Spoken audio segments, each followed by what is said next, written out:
मानदेय बढ़ने हैं। निराश्रित महिला पेंशन, वृद्धावस्था पेंशन, दिव्यांगजन पेंशन में भी वृद्धि हो, चर्चा हो। जो लोग अब तक इन योजनाओं से जुड़ नहीं पाए थे, उन लोगों को जोड़ने का प्रावधान हो। इन सब पे सदन में चर्चा हो। लेकिन समाजवादी पार्टी का नकारात्मक रवैया सदन में और माननीय सदस्यों के द्वारा उठाए जाने वाले इन महत्वपूर्ण मांगों को मजबूती के साथ आगे बढ़ा सके, इसमें रुकावट बनी। लेकिन उस सब के बावजूद विधानसभा ने सप्लीमेंट्री डिमांड को पारित किया है और पारित करने के साथ ही बहुत शीघ्र इन सभी तबके के लिए, मैंने जो कल भी कहा था कि उत्तर प्रदेश सरकार ने आउटसोर्सिंग कमीशन का गठन कर दिया है।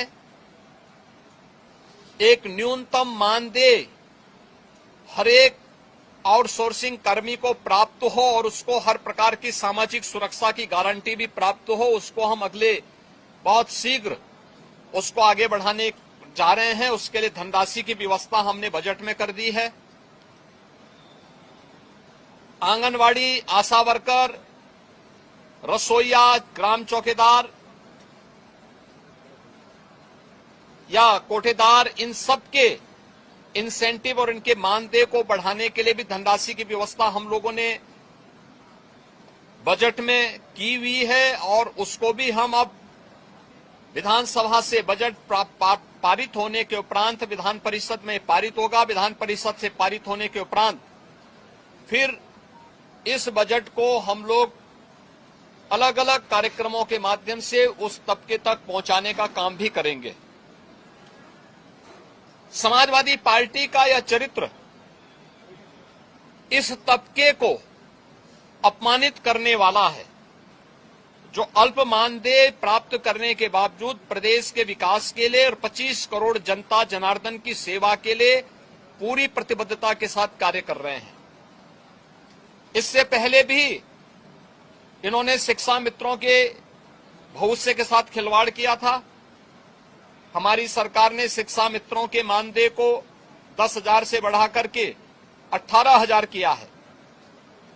पहले 3,000 ये मानदेय मिलता था, हमने 3,000 से 10,000 किया, 10,000 से 18,000 किया और उन्हें 5 लाख रुपए की कैशलेस की सुविधा भी उपलब्ध करवाई।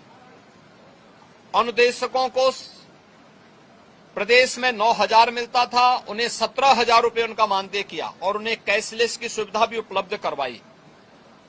बेसिक, माध्यमिक, उच्च शिक्षा से जुड़े हुए जितने भी शिक्षक हैं, इनके मानदेय को इनको कैशलेस की सुविधा उपलब्ध करवाई।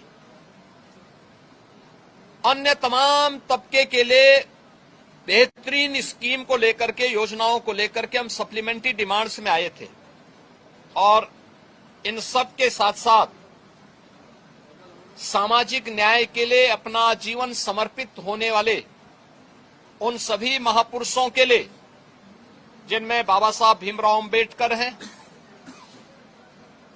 जिनमें महर्षि वाल्मीकि जी हैं, संत शिरोमणि सदगुरु रविदास जी महाराज हैं,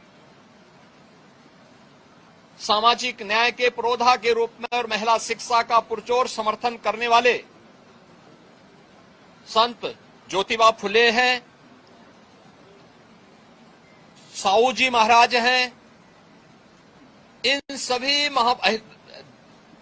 लोक माता अहिल्याबाई होलकर जी हैं। इन सब के बारे में भी हम लोगों ने इस बजट में चूंकि प्रावधान किया है 407 करोड़ रुपए उनकी मूर्तियों पे छाजन लगाने और सुरक्षित पार्क के लिए, बाउंड्री वॉल के लिए इतनी धनराशि की व्यवस्था इस सप्लीमेंट्री डिमांड्स में थी, वह न पास हो, इसके लिए समाजवादी पार्टी ने लगातार सदन की कार्रवाई को बाधित किया, लगातार व्यवधान पैदा करने का लगातार प्रयास किया। लेकिन इनके व्यवधान के बावजूद सप्लीमेंट्री डिमांड्स विधानसभा से पारित हुई है विधानमंडल से पारित होने के उपरांत ये सभी कार्य तय सीमा के अनुरूप आगे बढ़ेंगे और सामाजिक न्याय के सभी पुरोधाओं को, सभी महापुरुषों को भी सम्मान मिलेगा। समाजवादी पार्टी के दोहरे चरित्र के खिलाफ, जो दलित विरोधी है, पिछड़ा विरोधी है, युवा विरोधी है, किसान विरोधी है, महिला विरोधी है, गरीब विरोधी है, इन सब चेहरे का उजागर आज उत्तर प्रदेश सदन ने किया है कि इन लोगों का चेहरा और लोकतांत्रिक और संवैधानिक और इस पूरे तबके के साथ अन्याय करने वाला रहा है, अनर्थ करने वाला रहा है। समाजवादी पार्टी के इस अलोकतांत्रिक और संवैधानिक व्यवहार को, जो शर्मनाक व्यवहार लगातार सदन में देखा गया है, हम इसकी निंदा करते हैं और प्रदेशवासियों को इस बात के लिए आश्वस्त करते हैं कि डबल इंजन की एनडीए सरकार ने पिछले 9-9.25 वर्ष के अंदर जिस प्रतिबद्धता के साथ समाज के प्रत्येक तबके के हितों के लिए कार्य किया है,